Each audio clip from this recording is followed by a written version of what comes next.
الحمد لله نحمده ونستعينه ونستغفره ونؤمن به ونتوكل عليه ونعوذ بالله من شرور أنفسنا ومن سيئات أعمالنا من يهده الله فلا مضل له ومن يضلل فلا هادي له ونشهد أن لا إله إلا الله وحده لا شريك له ونشهد أن سيدنا وسندنا وحبيبنا ونبينا ومرشدنا ومولانا محمدا عبده ورسوله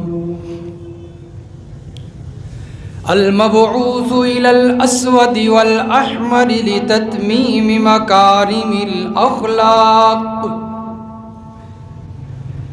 لا يخلق نبي ولا رسول بعده ولا أمة بعد أمته ولا شريعة بعد شريعته ولا كتاب بعد كتابه صلى الله تعالى عليه وعلى آله وأصحابه الذين هم خلاصة العرب العرباء وخير الخلائق بعد الأنبياء وهم كالنجوم في السماء للاهتداء والاقتداء وهم مفاتيح الرحمة ومصابيح الغرر ونشهد أن أمير المؤمنين وإمام المتقين وقاتل المشركين والمرتدين أبا بكر الصديق ولي الله ووصي رسول الله وخليفته بلا فصل أعوذ بالله من الشيطان الرجيم بسم الله الرحمن الرحيم يا أيها الذين آمنوا إذا تداينتم بدين إلى أجل مسمى فاكتبوه وليكتب بينكم كاتب بالعدل ولا يأب كاتب أن يكتب كما علمه الله فليكتب وليملل الذي عليه الحق وليتق الله ربه ولا يبخس منه شيئا سبحان ربك رب العزة عما يصفون وسلام على المرسلين والحمد لله رب العالمين. درود شریف. اللهم صل على محمد وعلى آل محمد كما صليت على إبراهيم وعلى آل إبراهيم إنك حميد مجيد. اللهم بارك على محمد وعلى آل محمد كما باركت على إبراهيم وعلى آل إبراهيم إنك حميد مجيد.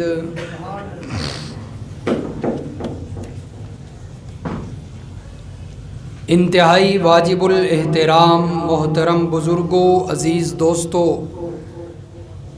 نوجوان بھائیوں السلام علیکم۔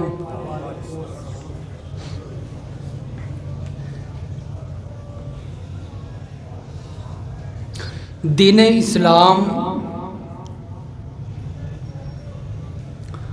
ہمیں زندگی میں اعتدال پیدا کرنے اور معیشت میں میانہ روی اختیار کرنے کی ہدایت کرتا ہے۔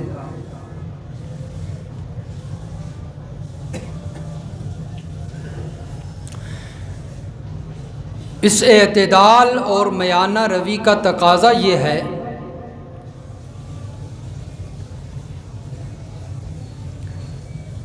کہ کسی مسلمان کو اپنی ضرورت کو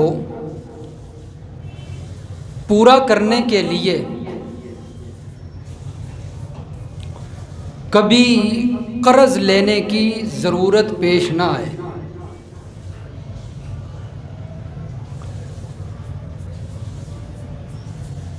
میں نے کیا کہا کہ جس میانہ روی اور اعتدال کہتے ہیں درمیانی راہ۔ میانہ روی کسے کہتے ہیں؟ درمیانی راہ، افراط و تفریط نہ ہو، کمی زیادتی نہ ہو، درمیانی راہ ہو۔ اس میانہ روی اور اعتدال کا تقاضا یہ ہے کہ کسی مسلمان کو اپنی ضروریات پورا کرنے کے لیے کبھی کسی سے قرض لینے کی ضرورت پیش نہ آئے۔ یہ میں نے بات اس لیے دوبارہ دہرائی ہے کیونکہ آج کل ہم افراط و تفریط کا شکار ہیں، اس لیے ہمیں قرض کی ضرورت پیش آتی ہے۔ ہم میانہ روی اور اعتدال پر نہیں ہیں۔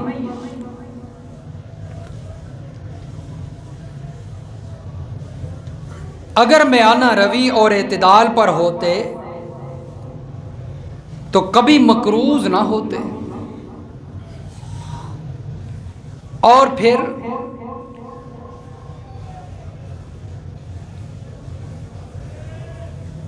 جس وقت بندہ کسی ضرورت کے پیش نظر افراط و تفریط کا شکار ہو کر قرض لے لیتا ہے تو پھر یہ صورت رکتی نہیں ہے، روز بروز دن بدن بڑھتی چلی جاتی ہے۔ پھر بندہ آئے روز قرض لیتا رہتا ہے، عادت پڑ گئی نا۔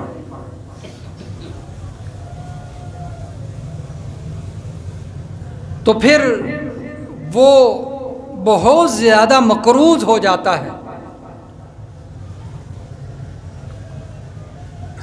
تو ایسے حالات میں، ایسے وقت میں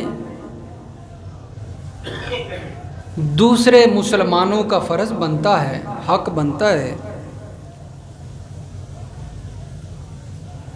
کہ وہ اس قسم کے ضرورت مند سے تعاون کریں۔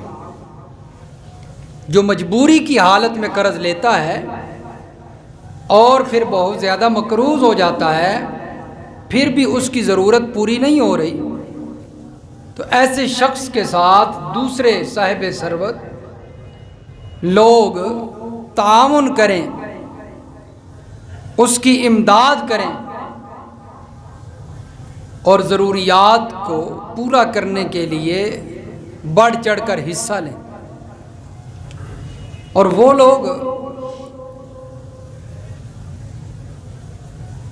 جو مجبور اور تنگ دست لوگوں کی ضروریات پورا کرنے کے اندر حصہ لیتے ہیں، مجبور لوگوں کا خون چوسنے کی بجائے ان کی امداد کرتے ہیں، مالی تعاون کرتے ہیں، ایسے لوگوں کی اللہ تعالیٰ نے تعریف فرمائی ہے وَيُؤْثِرُونَ عَلَىٰ أَنفُسِهِمْ وَلَوْ كَانَ بِهِمْ خَصَاصَةٌ۔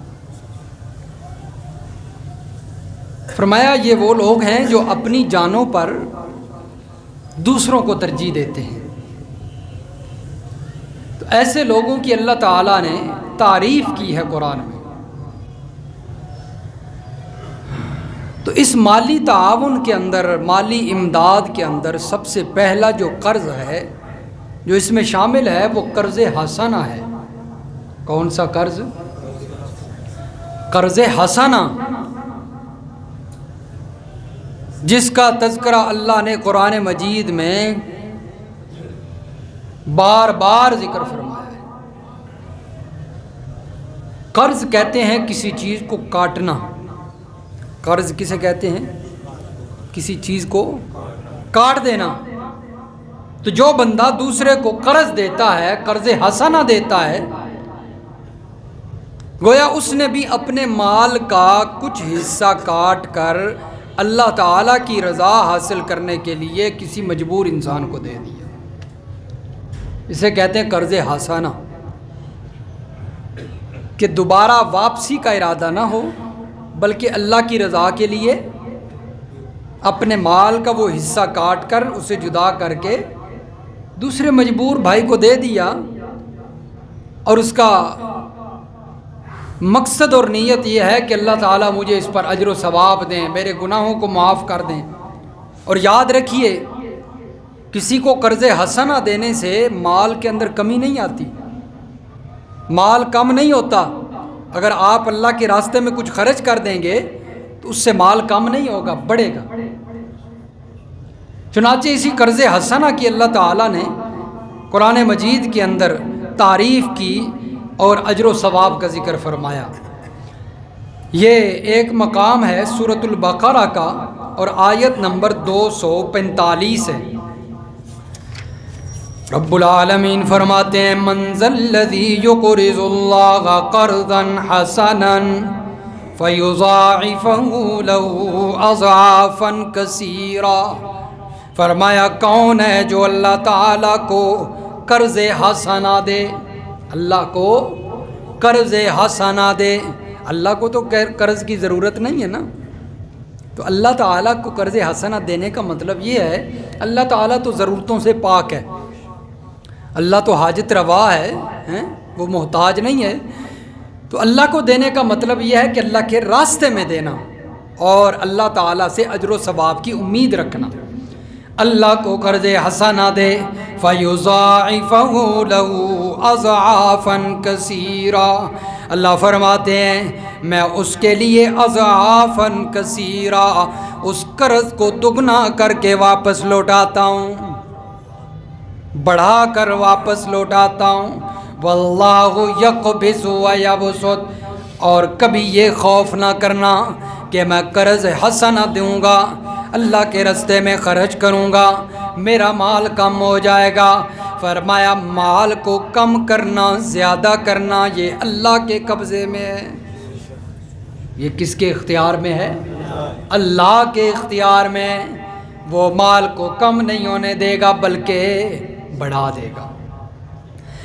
ایک اور مقام ہے رب العالمین فرماتے ہیں سورۃ المائدہ ہے، اور سورۃ المائدہ کی آیت نمبر 12 ہے، تھوڑی جی آواز کم کرو،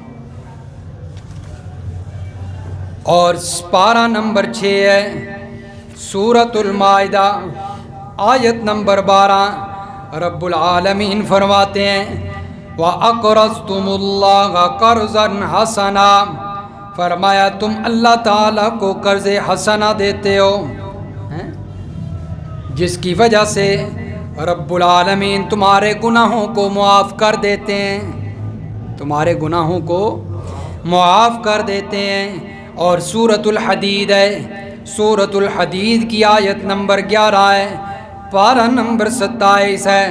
رب العالمین فرماتے ہیں من ذا الذی یقرض اللہ قرضا حسنا، کون ہے جو اللہ کو قرض حسنہ دے، فیضاعفہ لہ وَلَهُ أَجْرٌ کریم۔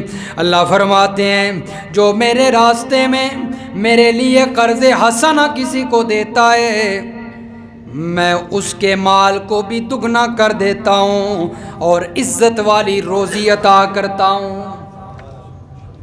تو فرمایا کہ قرض حسنہ کسی کو دینا یہ کوئی معمولی بات نہیں ہے، بہت اجر والی بات ہے۔ اور اسی طرح اور بھی کئی مقامات ہیں جہاں پر اللہ تبارک و تعالیٰ نے قرض حسنہ کا ذکر کیا ہے۔ اور جو لوگ قرض حسنہ دیتے ہیں، اللہ کے راستے میں خرچ کرتے ہیں، ان کی مثال اللہ تعالیٰ نے یہ بیان فرمائی ہے سورۃ البقرہ کے اندر کہ ان کے لیے کتنا اجر ہے۔ جو لوگ اللہ کے راستے میں خرچ کرتے ہیں، آج تو ہم نے خرچ کرنا ہی چھوڑ دیا ہے نا، ہم سمجھتے ہیں اور ڈرتے ہیں پتہ نہیں پیسے خرچ کیے اللہ کے راستے میں دیے، صدقہ دیا تو کہیں مال کم ہی نہ ہو جائے، پتہ نہیں مہینے کے آخر میں جا کے تنخواہ لیٹ ہو جائے اور پیسے کم نہ ہو جائیں۔ فرمایا نہیں، فرمایا مثل الذین ينفقون اموالهم فی سبیل اللہ، مثال ان لوگوں کی جو اللہ کے راستے میں اپنے مالوں کو خرچ کرتے ہیں، کمثل حبہ، اس دانے کی مثال کی طرح ہے، انبتت سبع سنابل فی کل سنبلہ، کہ جس کو کسان، جس کو زمیندار زمین کے اندر پھینک کر آ جاتا ہے، اللہ تعالیٰ اس دانے کو اگانا شروع کرتے ہیں، کومپل آ جاتی ہے، اور جس وقت وہ بڑا پودا بن جاتا ہے اس کے اندر سے شاخیں نکلتی ہیں، بالیاں نکلتی ہیں، سیٹیں نکلتے ہیں۔ رب العالمین فرماتے ہیں 7 سٹے اور ہر سٹے میں 100 دانہ ہے۔ رب العالمین نے ایک دانے کے بدلے میں 700 دانے کے بنا کے تمہاری جھولی کے اندر ڈال دیے۔ اللہ فرماتے ہیں 1 روپیہ اللہ کی رضا کے لیے جو خرچ کرتا ہے میں اس کو 700 بنا کے واپس عطا کرتا ہوں، 700 گنا اجر و ثواب عطا کرتا ہوں۔ فرمایا صرف 700 نہیں بلکہ اگر اللہ چاہے تو اور بھی بڑھا دے۔ یہ تو ایک مثال دی ہے نا سمجھانے کے لیے۔ فرمایا وَمَثَلُ الَّذِينَ يُنْفِقُونَ أَمْوَالَهُمُ ابْتِغَاءَ مَرْضَاتِ اللَّهِ، مثال ان لوگوں کی جو اپنے مالوں کو اللہ کی رضا حاصل کرنے کے لیے، اللہ کی خوشنودی حاصل کرنے کے لیے اللہ کے راستے میں خرچ کرتے ہیں۔ یہ نہیں کہ اللہ کے راستے میں 1 روپیہ دیا، 100 روپیہ دیا، پھر ساری زندگی اس کو جتلاتے رہے کہ میں نے تجھے 100 روپیہ دیا تھا، میں نے تجھ پر احسان کیا تھا۔ ایسے لوگ بھی ہیں۔ اور وہ لوگ جو رمضان المبارک کے مہینہ کے اندر یا کسی اور وقت میں جو ہے وہ فنڈ اللہ کے راستے میں خرچ کرتے ہیں اور راشن کے تھیلے بنا کے اللہ کے راستے میں خرچ کرتے ہیں، نیت ان کی یہ ہوتی ہے کہ ہم اللہ کے راستے میں خرچ کر رہے ہیں، لیکن ساتھ ساتھ ویڈیو بھی بنا رہے ہیں، ساتھ ساتھ اس کی ویڈیو بھی بنا رہے ہیں، اور وہ مجبور لوگ جو ضرورت مند ہیں، حاجت مند ہیں، وہ شرمندہ ہو کر اس کیمرے کے آگے آ کر وہ وصول کرتے ہیں۔ اللہ فرماتے ہیں ایسے مال خرچ کرنے کا کوئی فائدہ نہیں، ایسے صدقہ کرنے کا کوئی فائدہ۔ نبی علیہ الصلوۃ والسلام نے فرمایا صدقہ اس طریقے سے کرو کہ ایک ہاتھ سے صدقہ کرو دوسرے ہاتھ کو بھی نہ پتہ ہو۔ اور یہاں ویڈیو بنا کر پورے جہان کو بتایا جاتا ہے کہ ہم جناب خرچ کر رہے ہیں، ہم نے اتنا مال خرچ کیا ہے، ہم نے اتنا مال خرچ کیا۔ فرمایا ایسے خرچ کرنے کا کوئی فائدہ نہیں۔ اللہ کی رضا کب پوری ہوگی؟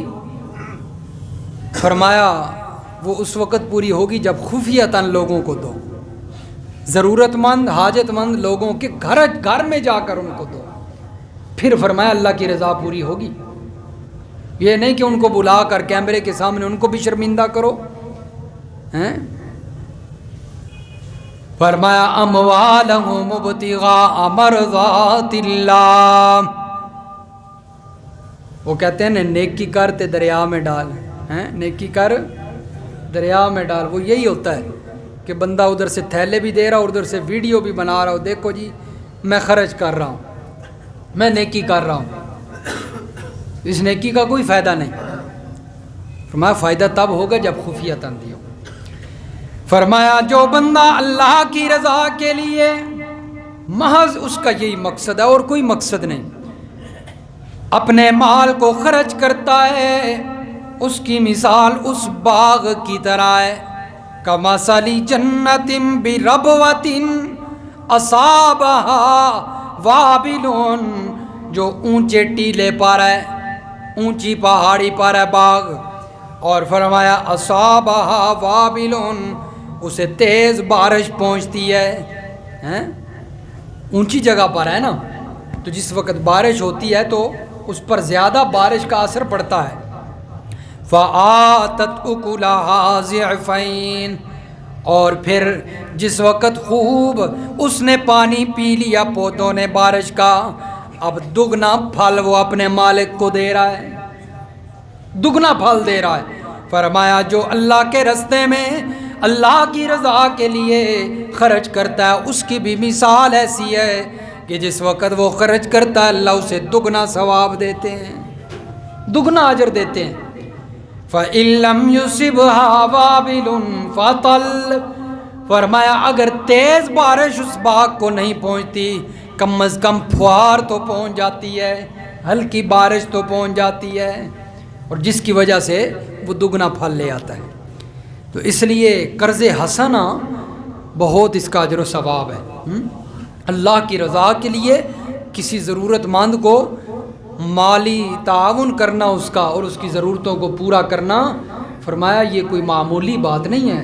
اللہ کے فرمایا خزانوں میں, اللہ کی نظر میں یہ بہت بڑی بات ہے. اللہ فرماتے ہیں میں اس پر بڑا اجر و ثواب عطا کرتا ہوں. اور دوسرا قرض ہے عام قرض جو ہم ایک دوسرے سے لیتے ہیں. کیسا کہ کچھ کسی کو ضرورت پڑی, پیسے ضرورت پڑ گئے, تو اب وہ دوسرا جس کے پاس پیسے ہے اس سے قرض لینے جاتا ہے اور اسے کہتا ہے کہ یار میں تجھے 1 ماہ کے بعد قرض واپس کر دوں گا,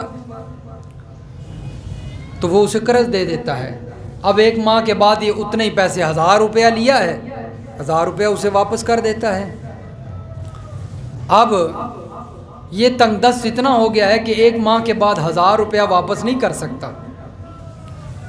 اب قرض دینے والا یہ شرط نہیں لگا سکتا کہ تو نے 1000 مجھے 1 ماہ کے بعد واپس کرنا تھا, تو نے نہیں کیا, دیر کر دی, اب تو نے 1000 نہیں بلکہ 1100 مجھے دینا ہے, تیری سزا ہے. فرمایا یہ حرام ہے, یہ قرض حرام ہے. یہ کیونکہ سود آ گیا, یہ کیا آ گیا, سود آ گیا. فرمایا قرض حلال کون سا ہے کہ 1000 دیا ہے تو واپس بھی جب لینا ہے تو 1000 ہی لے. اور یاد رکھیے جو قرض حسنہ کے اندر اللہ تعالیٰ نے فرمایا نا کہ میری رضا کے لیے خرچ کرو گے تو اجر و ثواب ملے گا, ساتھ اللہ نے ایک اور شرط بھی لگائی ہے.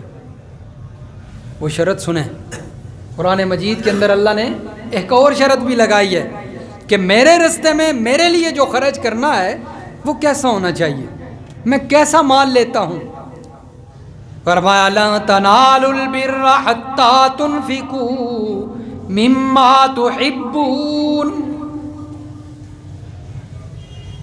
رب العالمین فرماتے ہیں لن تنالوا البر, ہرگز تم نیکی کو نہیں پا سکتے, ہرگز تم نیکی کو نہیں پہنچ سکتے, حتی تنفقوا مما تحبون, یہاں تک کہ تم اپنی پسندیدہ چیز خرچ کرو. جب تک اپنی محبوب چیز خرچ نہیں کرو گے اس وقت تک تم نیکی نہیں پا سکتے, اس وقت تک نیکی نہیں پا سکتے. یہ نہیں کہ کچھ سامان گھر میں پڑا ہوا ہے تو اچھا سامان گھر میں سائڈ پہ کر لیا اور جو گھٹیا ہے جو خراب ہو رہا ہے وہ اٹھا کے کسی غریب کو دے دیا. فرمایا ایسا مال بھی اللہ قبول نہیں کرتا. اچھی فرمایا کہ کھانے پینے کی کوئی چیز ہے, سبزی ہے, فروٹ ہے, جو بھی ہے, اچھا سائڈ پہ کر لیا اور جو گھٹیا تھا، داغی تھا، اس کو اٹھا کر غریب کو چلو جی یہ صدقہ ہے. فرمایا ایسا صدقہ قبول. اچھے کپڑے تھے وہ گھر میں رکھ لیے اپنے پہننے کے لیے اور پھٹے ہوئے اٹھا کے کسی غریب کو دے دیے. فرمایا ایسا صدقہ میں قبول نہیں کرتا. وہ صدقہ قبول کرتا ہوں حتیٰ تنفقوا مما تحبون، جس کو تم پسند کرتے ہو. فرمایا یہ کیا بات ہوئی، یہ کیسا انصاف ہے، اپنے لیے اچھا اور اللہ کے لیے ردی سامان، گھٹیا سامان. فرمایا اللہ گھٹیا سامان کو قبول نہیں کرتا. فرمایا ردی کو اللہ قبول نہیں کرتا. جس وقت یہ آیت نازل ہوئی اللہ کے پیغمبر نے صحابہ کرام کو پڑھ کے سنائی. ابو طلحہ رضی اللہ تعالیٰ عنہ تشریف لے آئے، آ کر کہتے ہیں اللہ کے پیغمبر میرے پاس ایک بہت اچھا باغ ہے، کھجوروں کا باغ ہوگا یا انگوروں کا باغ ہوگا، لیکن بہت اچھا باغ ہے، بہت پھل دیتا ہے، مجھے بڑا محبوب ہے، اس سے بڑھ کر مجھے کوئی چیز محبوب نہیں ہے. اللہ کے پیغمبر کو کہنے لگے، اللہ کہتا ہے مجھے اپنی محبوب چیزیں دیا کرو، محبوب چیزیں میرے راستے میں خرچ کیا کرو. اے میرے محبوب، اللہ کے رسول صلی اللہ علیہ وسلم کو کہنے لگے ابو طلحہ اے میرے پیغمبر آپ گواہ ہو جائیے، میں وہ اپنا محبوب باغ اللہ کو صدقہ کرتا ہوں. حضرت عمر دوڑتے آ گئے رضی اللہ تعالیٰ عنہ. فرمایا اللہ کے محبوب، اللہ نے کہا مجھے اپنی پسندیدہ چیزیں دو، میرے راستے میں وہ خرچ کیا کرو. تو مجھے ایک چیز بڑی پسندیدہ ہے جو مال خیبر کے اندر مجھے زمین کا حصہ ملا تھا، مجھے بڑی پسند ہے. آج میں آپ کو گواہ بناتا ہوں، میں وہ زمین اللہ کے راستے میں صدقہ کرتا ہوں. اور میں اپنی پسندیدہ چیزیں صدقہ کرو. حضرت زید بن حارثہ رضی اللہ تعالیٰ عنہ نبی علیہ السلام کے منہ بولے بیٹے، وہ تشریف لے آئے اور آ کر کہنے لگے اللہ کے محبوب ایک گھوڑا ہے جو مجھے بڑا پسند ہے، میں اللہ کے راستے میں وہ گھوڑا صدقہ کرتا ہوں. اور آج ہماری جب صدقہ کرنے کی باری آتی ہے تو جیبیں دبا کے بیٹھ جاتے ہیں، پتہ نہیں خود ہی نہ نکل جائے. اور جب شیطانیوں کی باری آتی ہے اس وقت ہم دتھیاں نکال کے دیتے ہیں، جو لو جی خوب شیطانیاں کرو، خوب بھنگڑے ڈالو. ہمارا یہ حال ہے. اور صحابہ کرام کا حال دیکھیے، قرآن کی آیت سنی تو فوراً حاضر ہو گئے، یا رسول اللہ میری یہ پسندیدہ چیز ہے، میری یہ پسندیدہ چیز ہے، میں صدقہ کرتا ہوں، صدقہ کرتا ہوں. پرواہ نہیں کی کہ پتہ نہیں میرا باغ چلا جائے گا تو میری آمدن کیسے ہوگی، کہاں سے میرا رزق آئے گا، کھائیں گے کہاں سے. اس لیے کہ ان کے نظریے اور ان کے عقیدے پختہ تھے. ان کو پتہ ہے کہ رازق وہ اللہ ہے، اس نے رزق جہاں سے دینا ہے دینا ہے، ہم اس کے راستے میں خرچ کریں گے تو اللہ تعالیٰ ڈبل دے گا. اس لیے صحابہ جیسا ایمان تب بنے گا جب ہم اپنی جیبوں کو اللہ کے راستے میں خرچ کریں گے، شیطانیوں میں نہیں. خوشی کا موقع آتا ہے، شادی کا موقع ہے جی، لاؤ جی خسرے بھی لے آؤ، قوال بھی لے آؤ، ناچنے والے بھی لے آؤ، کنجر بھی لے آؤ، گلوکار بھی لے آؤ، جتنا پیسہ لگتا ہے لٹاؤ. اور جب کسی مسجد مدرسے کی باری آتی ہے اس وقت جیب پر ہاتھ رکھ کر بیٹھ جاتے ہیں، کہیں خود ہی پیسے نکل کر نہ چلے جائیں. ایسا ہوتا ہے کہ نہیں ہوتا؟ یہاں اعلان ہوتا ہے جی مدرسہ کے لیے چندہ دیں، مسجد کے لیے، مسجد کی کوئی چیز لگانی ہے چندہ دیں. کوئی جناب 10 روپے دے رہا ہے، کوئی 20 دے رہا ہے، کوئی 50 دے رہا ہے، کوئی 100 دے رہا ہے. اور جب شیطانیوں کی باری آتی ہے اس وقت 5-5 ہزار کے نوٹ نکلتے ہیں. ایسا ہے کہ نہیں؟ میں کوئی غلط بات کر رہا ہوں؟ فرمایا ایسا نہیں. اللہ محبوب چیز کو پسند کرتا ہے، پسندیدہ چیز کو اللہ تعالیٰ قبول کرتا ہے. تو یہ قرض حسنہ تھا. اب جو عام قرض جو ہم ایک دوسرے کو دیتے ہیں اس حوالے سے بھی سنیے. ویسے وہ اچھی چیز تو نہیں، اللہ کے نبی نے اس کو اچھا نہیں کہا. جس طرح کہ میں نے شروع میں عرض کیا تھا نا کہ ہمیں اسلام اعتدال کا سبق دیتا ہے، اسلام ہمیں میانہ روی کا سبق دیتا ہے، اور اگر ہم اعتدال کے اندر چلیں، میانہ روی کے ساتھ چلیں تو قرض لینے کی ضرورت نہیں پڑتی۔ ایک شخص آ گیا، جی میں نے کوئی فنکشن کرنا ہے، کوئی ولیمہ تھا یا کوئی معاملہ ہوگا، تو آ کر کہتا ہے کہ میرے لیے اپیل کرو، چندہ لوگ دے دیں۔ میں نے کہا یار تو نے ضرور میرج ہال کو بک کروانا ہے، تو گھر کے اندر چھوٹا سا فنکشن کر، کھانا کھلا، دعوت کر، ختم۔ نہیں جی میں نے میرج ہال کے اندر کرنا۔ اب جب اعتدال کو چھوڑیں گے تو قرض تو لینا پڑے گا، دوسروں کے سامنے ہاتھ تو پھیلانے پڑیں گے، بھیک مانگنی پڑے گی۔ اور جب اعتدال کے اندر رہیں گے، اعتدال کے ساتھ چلیں گے، تو پھر یہی دعوت ولیمہ، یہی فنکشن گھر میں بھی ہو جاتا ہے کہ نہیں ہوتا؟ ہاں جی۔ تو جو امیر لوگ ہیں نا، جن کے پاس پیسہ زیادہ، ان کو خیال رکھنا چاہیے کہ یہاں اس معاشرے کے اندر غربا بھی موجود ہیں، تو اس لیے ان کا خیال رکھتے ہوئے اللہ کے نبی نے فرمایا جن کے پاس پیسہ زیادہ ہے، مالدار ہیں، ان کو خیال رکھنا چاہیے کہ وہ کل یہی وقت کسی غریب پر بھی آئے گا، تو یہ اتنا زیادہ جو ہے وہ بڑھ چڑھ کر نہ خرچے کریں کہ کل غریب کے جو ہے وہ دل میں یہ بات آئے کہ میں بھی اپنے بچے بچی کے لیے یہ اتنا خرچہ کروں، اگر میں نے نہ کیا تو میری بچہ بچی یہ کہیں گے کہ میرے والد نے مجھ پر کوئی خرچہ نہیں کیا۔ تو اس لیے امیر لوگوں کو بھی خیال رکھنا چاہیے۔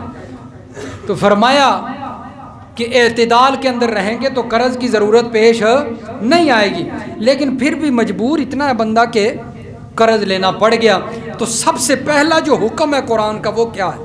فرمایا یا ایھا الذین آمنوا اذا تداینتم بدین الی اجل مسمى فاکتبوہ، اے ایمان والو جب تمہیں لین دین کرنا پڑ جائے، قرض لینا پڑ جائے، الی اجل مسمى، وقت مقررہ تک، 1 مہینے تک، 2 مہینے تک، 1 سال تک، فاکتبوہ، اسے لکھ لیا کرو۔ اسے کیا کر لیا کرو؟ لکھ لیا کرو۔ لکھی ہوئی بات کام آ جاتی ہے۔ وَلْيَكْتُبْ بَيْنَكُمْ كَاتِبٌ بِالْعَدْلِ، فرمایا صرف لکھنے پہ گزارا نہیں کرنا، وَاسْتَشْهِدُوا شَهِيدَيْنِ مِن رِّجَالِكُمْ، لکھو بھی اور ساتھ 2 گواہ بھی بنا لیا کرو۔ کیا کر لیا کرو؟ گواہ بھی ہونے چاہیے کہ اتنے پیسے میں فلاں سے قرض لے رہا ہوں اور اتنی مدت کے بعد واپس کرنے ہیں، لکھ بھی لو اور گواہ بھی بنا لو۔ فرمایا یہ تمہارے لیے بہتر رہے گا۔ تو قرآن مجید ایمان والوں کو جس بات کا بھی حکم دیتا ہے ان کی خیر خواہی کے لیے دیتا ہے۔ آج ہم قرض لکھتے نہیں، کل جھگڑا ہو جاتا ہے، وہ جی میں نے اتنے پیسے نہیں لیے تھے، میں نے اتنی مدت کے بعد واپس نہیں کرنے تھے، جھگڑا ہوتا ہے کہ نہیں ہوتا؟ تو اس لیے قرآن کہتا ہے پہلے لکھو بھی اور پھر گواہ بھی بناؤ۔ اور پھر اس کے بعد نبی علیہ الصلوۃ والسلام نے فرمایا، حضرت ابو ہریرہ رضی اللہ تعالیٰ عنہ فرماتے ہیں آج قرض لے لیتے ہیں، لوگ واپس کرنا بھول جاتے ہیں کہ ہم نے قرض بھی واپس کرنا ہے، اور دوسرا دوست بیچارہ شرم کے مارے جو ہے وہ مانگتا بھی نہیں۔ نبی علیہ الصلوۃ والسلام نے فرمایا خیارکم احسنکم قضاء، تم میں سے بہترین لوگ وہ ہیں جو اپنے قرض کو وقت کے اوپر واپس کر دیا کرتے ہیں، یہ بہترین لوگ ہیں۔ اللہ کے نبی صلی اللہ علیہ وسلم بھی قرض لیا کرتے تھے لیکن وقت پہ واپس کر دیا کرتے۔ عبداللہ ابن ابی ربیعہ رضی اللہ تعالیٰ عنہ فرماتے ہیں ایک دفعہ اللہ کے نبی نے مجھ سے 40,000 قرض لے لیے، اور جو اللہ کے نبی نے وقت بتایا اس وقت پہ اللہ کے نبی نے واپس بھی کر دیے، اور اللہ کے نبی نے فرمایا اس کے علاوہ اور ہم کیا کر سکتے ہیں؟ اللہ کا شکر ہی ادا کر سکتے ہیں، اور جس سے قرض لیا ہے اس کو وقت پہ واپس کر سکتے ہیں، اور کچھ نہیں کر سکتے۔ تو اللہ کے نبی نے قرض لیا ہے لیکن واپس کیا وقت کے اوپر۔ تو فرمایا قرض لینا ضرورت مند کے لیے، حاجت مند کے لیے یہ کوئی بڑی بات نہیں، لیکن اسے چاہیے کہ وقت کے اوپر واپس بھی کرے۔ پھر اللہ کے نبی فرماتے ہیں ایسا بندہ بہترین، اور جو قرض کو اپنے وقت پہ واپس نہیں کرتے، ٹال مٹول کرتے رہتے ہیں، وقت گزرتا چلا جاتا ہے۔ بعض دفعہ تو جس نے قرض دیا ہوتا ہے بیچارہ وہ پریشان ہو جاتا ہے اور مانگتا رہتا ہے، پتہ نہیں کتنے چکر کاٹے ہوتے ہیں، جو اس کا خرچہ ہوتا ہے، اس کا کرایہ، اس کا پٹرول، وہ اس قرض سے بھی بڑھ جاتا ہے، لیکن وہ اتنا پکا ہو جاتا ہے کہ وہ قرض واپس نہیں کرتا جس نے قرض لیا ہوتا ہے۔ اللہ کے نبی نے ایسے لوگوں کے لیے وعید بیان فرمائی۔ نبی علیہ الصلوۃ والسلام نے فرمایا نفس المؤمن معلقۃ بدینہ حتی یقضی عنہ، مومن آدمی کی جان لٹکی رہتی ہے جس نے قرضہ لیا ہوتا ہے اور قرضہ واپس نہیں کیا ہوتا، اس قرضے کی وجہ سے اس کی جان لٹکی رہتی ہے یہاں تک کہ وہ اس قرض کو واپس ادا کر دے، پھر اس کی جان چھوٹتی ہے۔ فرمایا اس کی جان لٹکی رہتی ہے، اگر وہ مر گئے تب بھی پکڑا رہے گا یہاں تک کہ اس کے پیچھے ورثاء اس کے قرض کو ادا کریں یا جو قرض دینے والا ہے وہ معاف کرے۔ تو کتنی سخت وعید ہے۔ اور اسی طرح اللہ کے پیغمبر نے فرمایا ہے، نبی علیہ الصلوۃ والسلام نے فرمایا یغفر للشہید کل ذنب الا الدین، شہید جو اللہ کے راستے میں اپنی جان قربان کرتا ہے، اللہ کے راستے میں اپنا مال دیتا ہے، شہید ہو جاتا ہے، اللہ کے نبی نے فرمایا اللہ تعالیٰ اس کے سارے گناہوں کو معاف کر دیتے ہیں اس شہادت کی وجہ سے، لیکن الا الدین، قرض والے گناہ کو اللہ معاف نہیں کرتے۔ اگر اس نے زندگی میں کسی سے قرضہ لیا تھا تو اللہ کے نبی نے فرمایا کہ الا الدین، اس شہید کا جو قرض ہے جو اس نے لیا ہوا ہے وہ اللہ تعالیٰ معاف نہیں فرماتے۔ تو اس لیے کہ باقی جو اس سے گناہ ہوئے، غلطیاں ہوئیں ہیں، وہ تو اللہ تعالیٰ کے حقوق تھے، لیکن یہ قرض یہ بندے کا حق ہے، جب تک بندہ معاف نہ کرے یا اس کو ادا نہ کیا جائے تو یہ معاف نہیں ہوتا۔ اس لیے میرے دوستو یہ کوئی معمولی بات نہیں ہے، بڑی سخت وعید ہے، ہم نے مرنا بھی ہے۔ آج ہم یہ سارے ایسے کام کیوں کرتے ہیں؟ قرض لے لیا واپس نہیں کرنا، کسی کا مال ہڑپ کر کے حصہ کھا لیا، یہ کیوں ہوتے ہیں؟ کیونکہ ہم موت کو بھول چکے ہیں، ہمیں یاد نہیں ہے کہ ہم نے مرنا ہے اور پھر قبر کے اندر جانا ہے، حساب دینا ہے۔ موت کو بھول گئے اور ساری اللہ کی نافرمانی شروع ہو گئی۔ اس لیے میرے دوستو اس بات کو نبی علیہ السلام نے کیا فرمایا؟ اکثروا ذکر عازم اللذات، فرمایا لذتوں کو توڑنے والی چیز کو کثرت سے یاد کیا کرو۔ وہ چیز جو خواہشات کو، تمناؤں کو، لذتوں کو، سہولتوں کو توڑتی ہے، ختم کرتی ہے، اس کو اکثر یاد کیا کرو۔